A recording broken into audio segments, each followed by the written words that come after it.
Assalamualaikum sobat, sehat semangat luar biasa. Semoga sobat di luar sana selalu dalam keadaan sehat walafiat, rezeki yang lancar dan berkah. Hidup kepepet, bingung harus berbuat apa.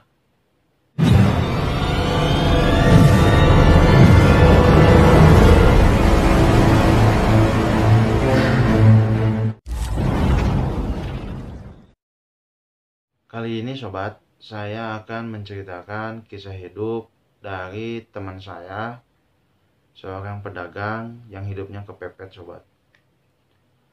Waktu itu dia buka usaha berupa toko dan sebagai modalnya dia itu meminjam bank sobat. Di tengah perjalanan buka toko, ada naik turunnya, ada untung ruginya. Dia merasakan kurang sobat, karena barang habis tapi uang nggak ada. Mungkin itu dipakai untuk kebutuhan hidup sobat. Tanpa henti dia berusaha semaksimal mungkin untuk mengembangkan usahanya. Tapi memang belum nasibnya, usahanya malah semakin kesini semakin menurun sobat. Untuk menutupi cicilan per bulannya ke bank, karena dia bermodal dengan modal bank untuk buka usahanya, dia mulai kebingungan sobat. Setiap ada debt collector yang datang ke rumahnya, dia hadapi dengan sabar. Kenapa? Karena dia orangnya jujur. Cuma memang lagi nggak ada uang sobat, apalagi yang harus dikasihkan. Debt collector hanya bisa ngomong, "Pak, kapan nih? Bapak ini udah nunggak nih 2 bulan nih. Bapak mau bayar gimana?"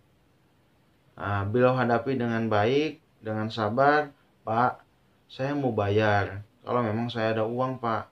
Ini usaha saya lagi turun, Pak. Saya harus kayak gimana?" Sempat terlintas dalam pikiran dia untuk menjual tanah untuk melunasi bank, sobat. Tapi sebelum itu, dia mendatangi seorang kiai untuk minta sarannya. Dia ngomong ke kiai kayak begini, sobat. "Pak Kiai, saya punya permasalahan hidup nih. Saya punya utang banyak, Pak Kiai, di bank. Saya bingung. Saya harus kayak gimana? Saya mau jual tanah, tapi kan gak semudah itu Pak Kiai yang mau beli tanahnya. Ada yang mau beli tanah tapi harganya kecil Pak Kiai. Jadi saya belum bisa melunasin bank." Pak Kiai bilang, "Kamu masih bisa makan gak? Kamu masih bisa ngasih makan anak istri gak?" "Ya bisa," kata dia itu. Pak Kiai bilang, "Kamu belum ada di titik nadir." Makin bingung dia. Teman saya itu makin bingung. Titik nadir itu apa sih Pak Kiai? Titik nadir itu di mana seseorang sudah tidak bisa berbuat apa-apa lagi. Semua telah dia perbuat, semua telah dia usahakan, tapi dia masih bingung. Harus kayak gimana nih cara menyelesaikan permasalahannya. Setelah itu dia pulang ke rumah, dia berpikir, apa sih ini titik nadir itu gitu. Di tengah-tengah kebingungan, setiap malam dia berangkat ke pasar untuk cari objekan, baik itu ngojek maupun angkat barang atau apa, yang penting keluarganya bisa makan sobat. Itulah tipe manusia yang bertanggung jawab. Walaupun punya utang, dimana kita punya niat, pasti Allah bayarkan. Pasti Allah kasih jalan yang terbaik untuk membayar utang itu. Cuman segala sesuatu itu kan harus butuh pengorbanan sobat.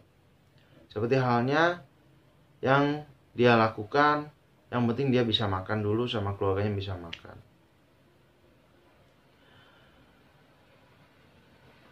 Tak lama kemudian, beliau nanya lagi ke Pak Kiai. Pak Kiai minta amalannya, biar saya dipermudah untuk menjalani hidup ini Pak Kiai. Karena jujur, saya ini pusing, saya harus kayak gimana nih Pak Kiai. Uang saya ada di orang, susah untuk saya ambil. Sedangkan utang saya banyak Pak Kiai. Hampir 2 minggu sekali debt collector datang ke rumah untuk menanyakan kapan bisa nyicil? Saya bingung Pak Kiai. Nah, akhirnya Pak Kiai ngasih saran sobat. Pak Kiai ngasih saran, udahlah gini. Kamu amalkanlah sholawat. Sholat 5 waktu kamu tepat waktu berjamaah. Dan amalkan kamu sholawat. Baik pagi, siang, malam, dimanapun kamu berada, amalkan sholawat. Mohon sama Allah untuk dimudahkan jalan keluarnya. Dan akhirnya teman saya ini menjalankan apa yang disarankan Pak Kiai, yaitu sholat 5 waktu tepat waktu berjamaah dan mengamalkan sholawat setiap harinya. Sholawat yang dia lakonin seperti hanya sholawat biasa aja sobat, yang gak terlalu panjang. Sholawat apapun, yang penting sholawat gitu.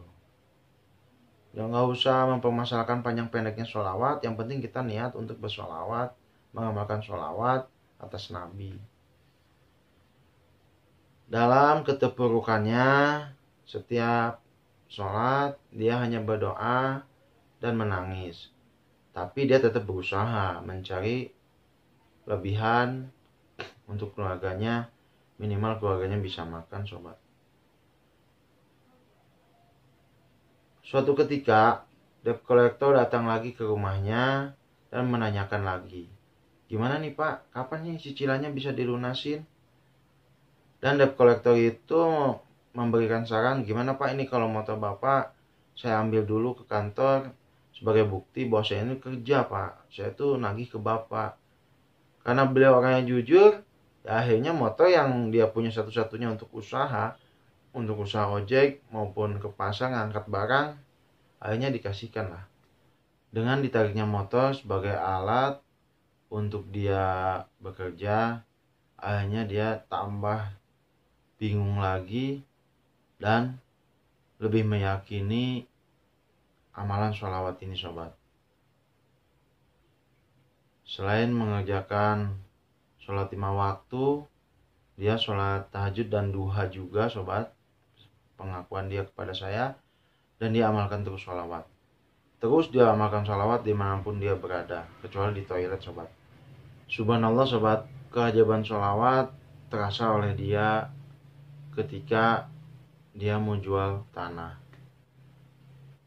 Allah mengirim hambanya yang lain untuk membeli tanah di atas rata-rata sobat. Alhamdulillah dengan amalan sholawat yang dia kerjakan, yakin, penuh dengan keyakinan sobat, Allah perlihatkan keajaiban kepada dia. Yaitu dimana ketika dia jual tanah, harganya di atas rata-rata sobat.